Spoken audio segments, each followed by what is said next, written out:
भावरागुरिनि खोला घनापारा गामियाव प्राय 20 न'खर दिनै जोंनि दोलोआव हाबफैदों आरो बिथांमोना जोंखौ लेंहरनानै स'इसायै हाबदों।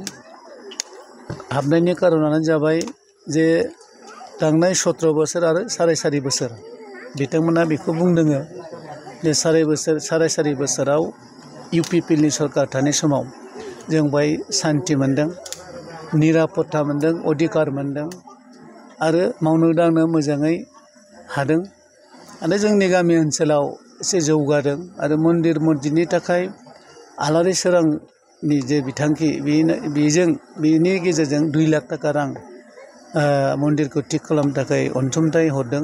बेनि थाखायबो बिथांमोना बाख्नायदों आरो जोंनि दानि बिटिआरनि गाहाय मावफुं सोद्रोमा प्रमद बर' बिथांनि खामानि मावनाय, बिथांनि जे लिडारशिप होनाय जे 4.5 बोसोराव जेबाव खुनु गन्दगल गैया, गासिबो हारि माहारिफ्रा खौसेथियै जे थानो हादों, मिलायलायदों, रायलायलायदों, बेखौनो नोजोर बोनानै बिथांमोना दिनै UPPखौनो आबार नैबे इलेक्सनाव सरकार दाहोनायनि मोनसे साननानै बिथांमोना दिनै दले बले जोंनि दोलोआव हाबफैदों।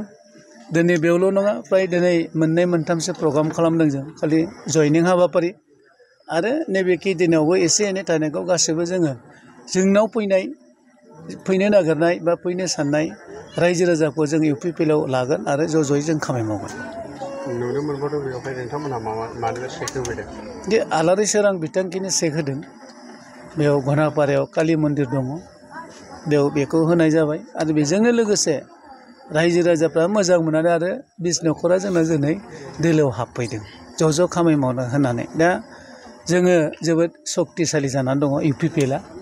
बेयाव गुबुन हारि माहारिफ्रा दिनै बुंदों जे UPPखौनो सरकाराव लाबोबावनांगौ आरो गमामायैनो बे फैगोन आरो जागोन।